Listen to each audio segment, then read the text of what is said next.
ready to unlock the hidden potential of your Zoho CRM and supercharge your business automation.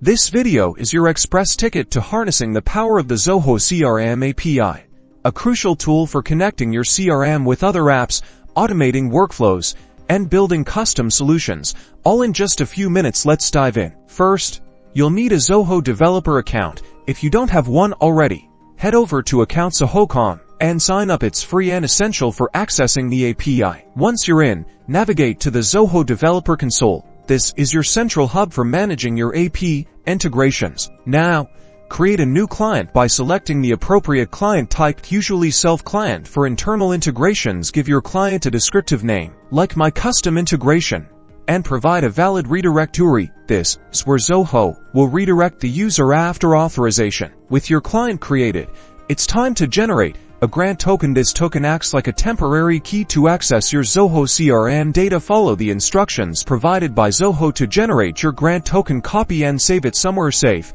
You'll need it soon. Next, use your grant token to generate a refresh token. This refresh token is your permanent key for accessing the API. Use a tool like Postman or a simple script to make an API call to the Zoho Auth endpoint, exchanging your grant token for a refresh token. Now, with your refresh token in hand, you're ready to start making API calls. Refer to the Zoho CRM API documentation for detailed information on endpoints, parameters, and request formats. The possibilities are endless. You can now sync your CRM data with marketing automation platforms, e-commerce systems, accounting software, and so much more. You can also automate tasks like lead creation, deal updates, and report generation. By leveraging the Zoho CRM API, you're not just connecting systems, you're empowering your business with data-driven insights and streamlined processes. Now go forth and integrate